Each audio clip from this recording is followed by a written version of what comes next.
Hi, this is Dr. Resnick, and I would like to briefly speak about addiction treatments.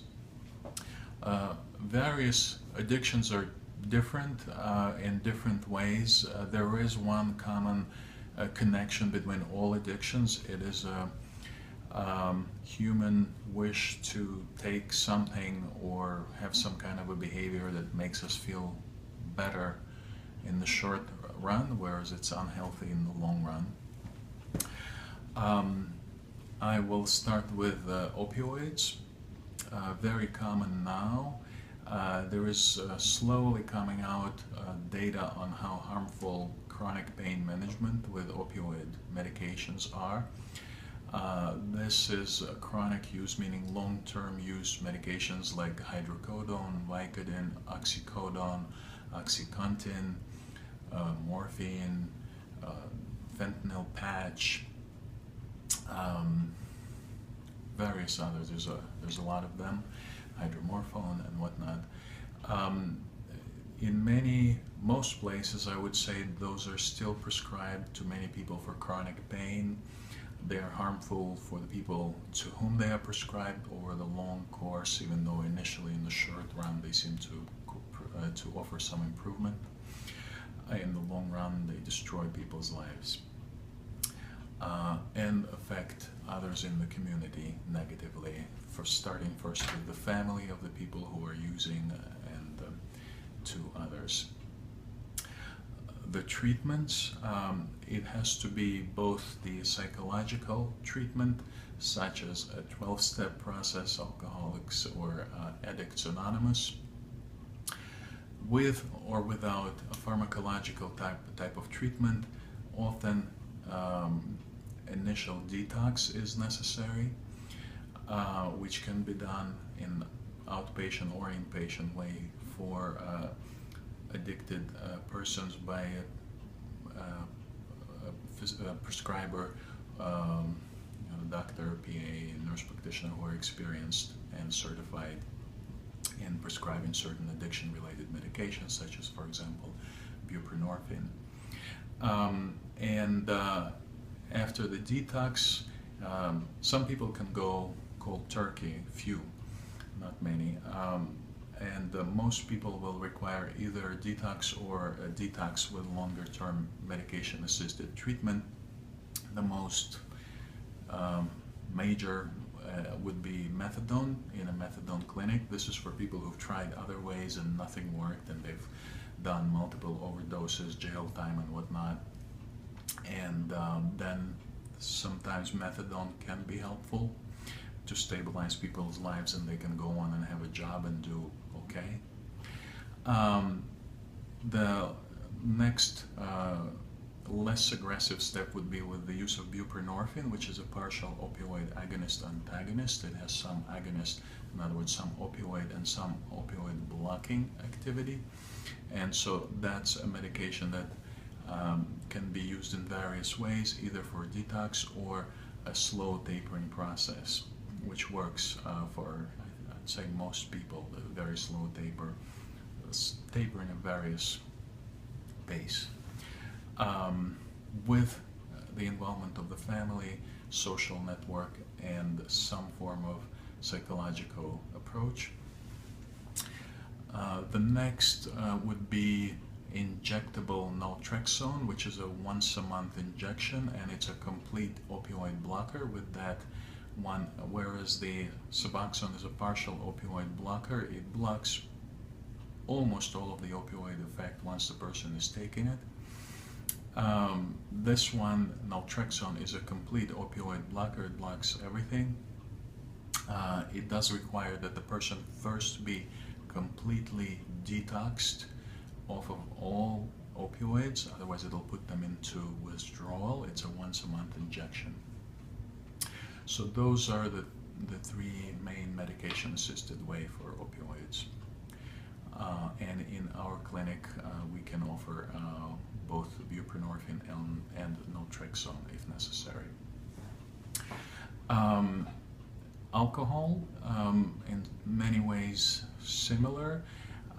It does require a psychological approach where people's mental, emotional, spiritual health has been addressed, be it some form of counseling or a 12-step Alcoholics Anonymous process with regular meetings, a sponsor. And in addition to that, initially a detox process, which can also be done as an outpatient. Person has to come in for a couple of days and get small doses of the medication. There is a longer-term treatment. Naltrexone is one of them, which has some risks as well because it's metabolized by the liver. With variable efficacy, different sorts of treatments can work. I think the mental, psychological approach probably has the most weight. Stimulants, meth, crystal meth, prescription stimulants have less of a dependence, and so there's less of a withdrawal, but there is a dysphoria, the unpleasant feeling, sometimes with very long-lasting mood problems. And patients with that can benefit, at least temporarily, with some antidepressants treatment, not the prescribed stimulants. That would not be a good idea. Marijuana. Marijuana is also addictive, even though it's become a controversial issue with legalization of recreational use of marijuana. It can be helpful for some chronic pain conditions, definitely safer than opioids. However, there is a psychological dependence, there is a dysphoria when one stops the use of marijuana. There is a damaging effect on teenagers and young adults till early 20s. There's a documented long-term effects that may persist for years after daily marijuana use.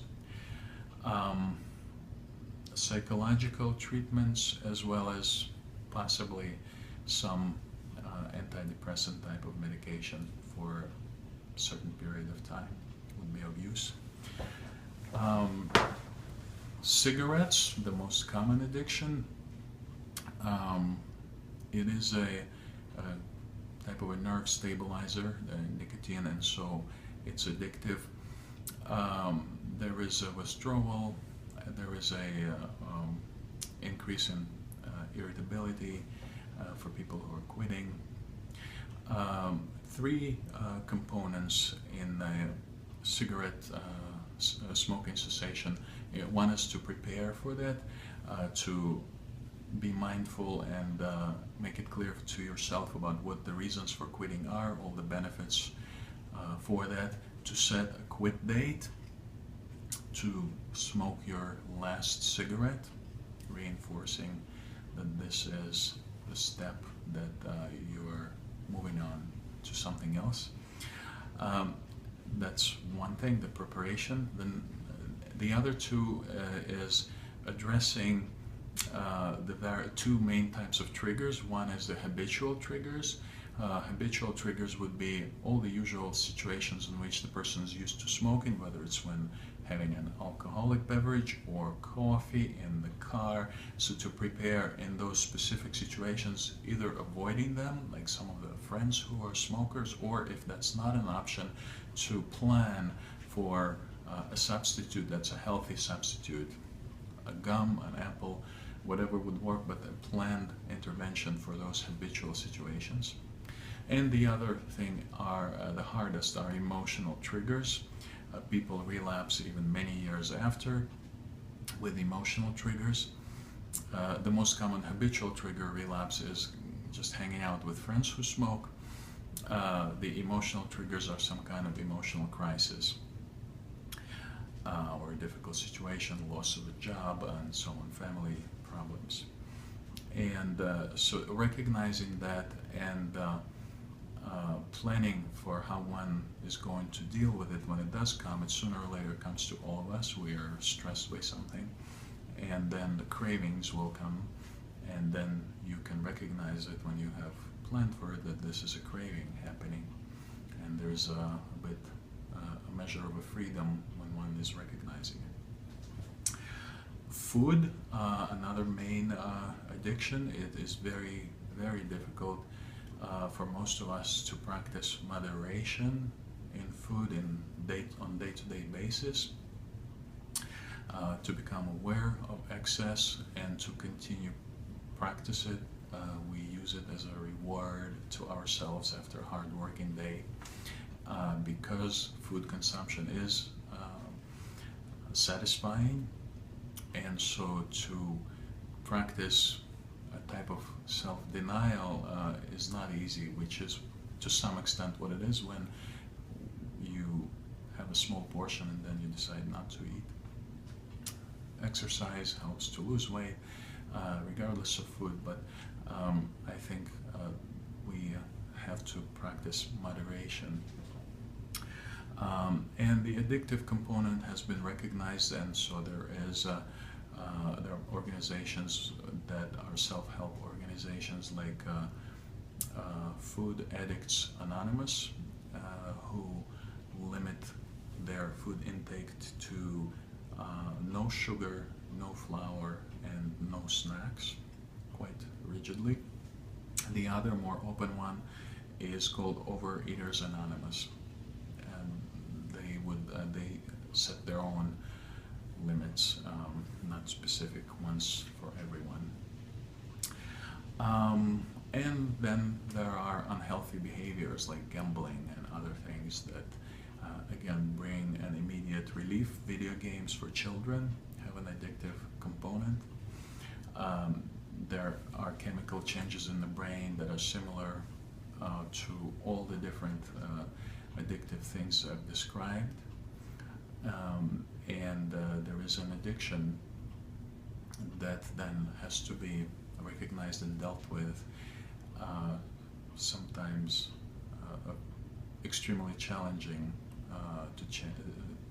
to address, and it requires involvement of the family, transparency, honesty, 12-step process, or another process that has a profound psychological component. Hope this is helpful. Thank you.